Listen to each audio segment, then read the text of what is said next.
Mesdames et messieurs, ravi de vous retrouver et une nouvelle édition de Midi au Caire. Le président Abdel Fattah al-Sisi a déclaré que le règlement des crises régionales n'aura lieu qu'à travers l'instauration de la stabilité et la restauration des piliers de l'État national, avec le soutien des institutions de l'État et en renforçant le potentiel de son armée et de son gouvernement. Al-Sisi a ajouté que ces circonstances vont contrer la propagation des groupes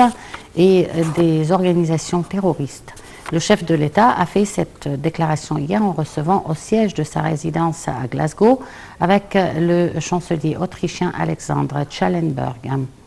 Le président a félicité le chancelier autrichien pour sa nomination à ce poste, mettant l'accent sur l'intérêt qu'accordait l'Égypte au renforcement de la coopération avec l'Autriche, sur tous les niveaux économiques et touristiques notamment. Le chancelier autrichien Alexander Schallenberg a de son côté aspiré à renforcer les relations de son pays avec l'Égypte, qui joue un rôle axial dans le maintien de la stabilité et de la sécurité au Proche-Orient et dans la Méditerranée. Al-Sisi et Schallenberg ont examiné les moyens de renforcer les relations bilatérales, surtout dans les domaines économiques et commerciaux. Le président a examiné aussi avec Schallenberg un nombre de dossiers régionaux et internationaux d'intérêt commun. À cet égard, Schallenberg a rendu hommage aux efforts déployés par l'Égypte en vue de lutter contre l'immigration clandestine, le terrorisme et la pensée extrémiste, ainsi que ses efforts dans le domaine du renouvellement du discours religieux.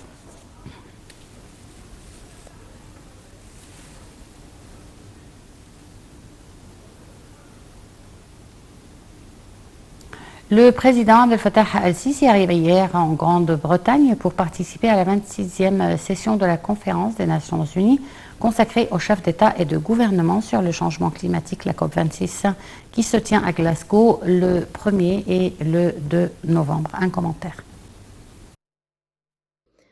Le président Abdel Fattah al-Sisi est arrivé à l'aéroport de Glasgow pour participer à la conférence de l'ONU sur le changement climatique, COP26, où son Excellence a été accueilli par plusieurs hommes d'État, ainsi que certains membres de l'ambassade égyptienne au Royaume-Uni.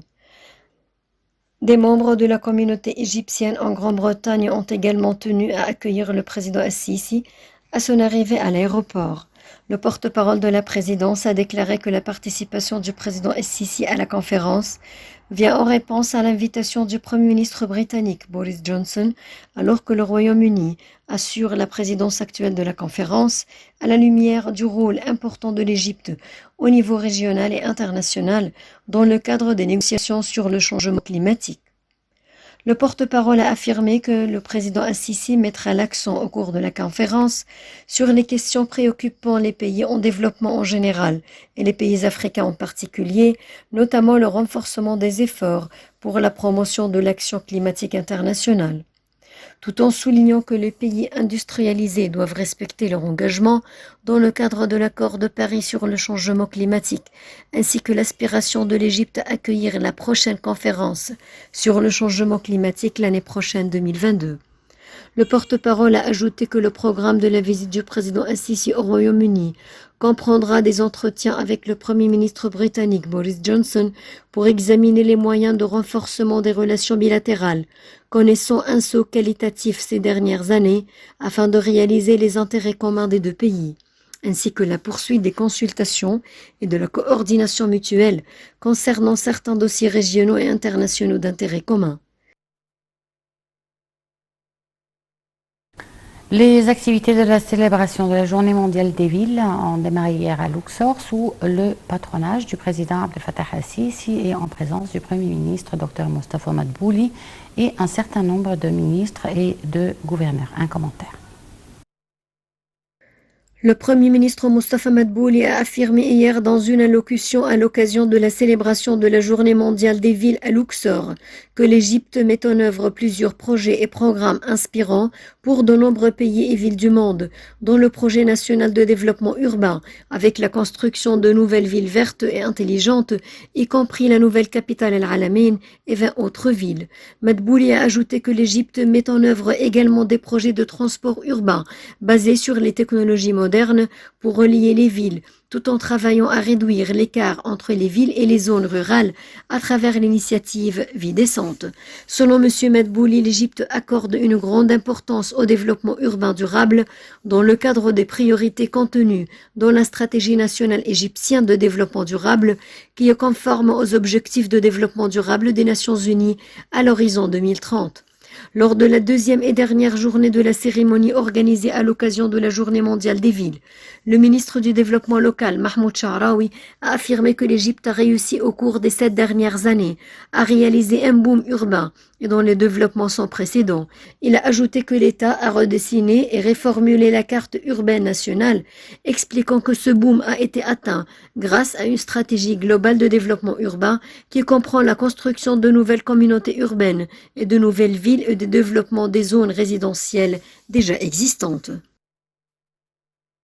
Le commandant général des forces armées et ministre de la Défense, le général de corps d'armée Mohamed Zaki, a assisté aux activités opérationnelles de l'exercice militaire intitulé Magd 16 ou la Gloire 16, pratiqué par des projectiles réels par les effectifs de l'administration de l'artillerie. Ces manœuvres pratiques interviennent dans le cadre du plan annuel adopté pour l'entraînement des unités et des formations militaires. Le ministre de la Défense a inspecté une exposition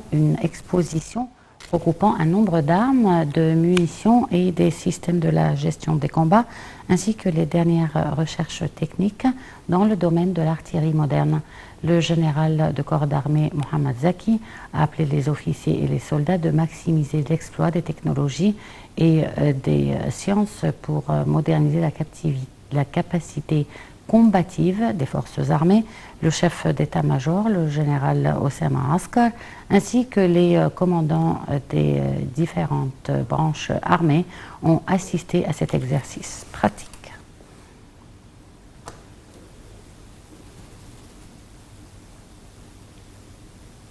L'ambassadeur d'Égypte à Addis Abeba et son délégué permanent auprès de l'Union africaine, Mohamed Gued, a annoncé hier que l'Égypte assumera la présidence du Conseil de paix et de sécurité, le CPS, de l'Union à partir d'aujourd'hui, lundi 1er novembre. L'Égypte, qui sera présidente du CPS pour la deuxième fois, travaillera à renforcer le rôle du Conseil dans les dossiers prioritaires sur la scène africaine, vu l'augmentation des enjeux sécuritaires qu'affronte le continent, en tête desquels le terrorisme, l'extrémisme, le crime organisé, les tensions ethniques, les crises politiques intérieures, les conséquences de changements climatiques et les catastrophes naturelles, a-t-il dit, selon un communiqué du ministère des Affaires étrangères.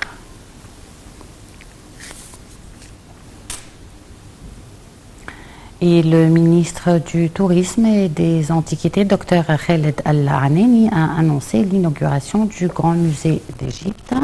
en 2022, 200 ans après le décryptage de la pierre de Rosette et 100 années après la découverte de la tombe de Toutankhamon. Les travailleurs dans le Grand Musée font un grand effort, a indiqué Dr Al-Aneni lors d'une intervention sur la chaîne TEN, ajoutant qu'il y avait un grand défi à accomplir.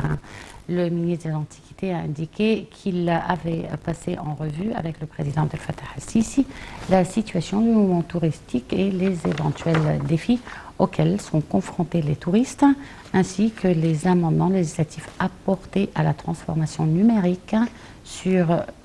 le nombre de touristes.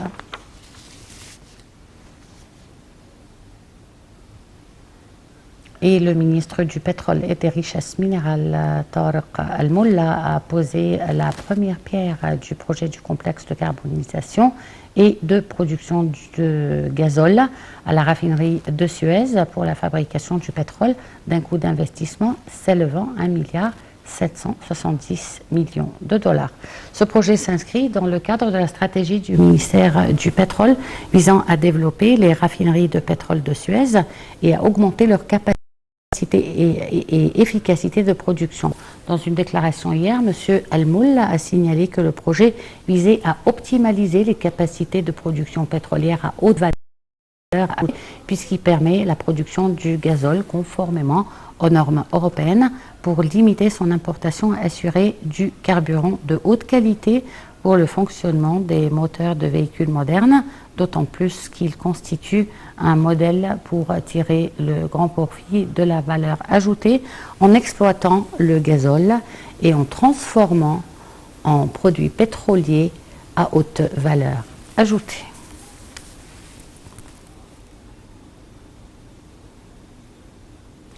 C'est la fin de cette édition de Midi au Caire. Merci de l'avoir suivi. Agréable moment avec la suite de nos programmes.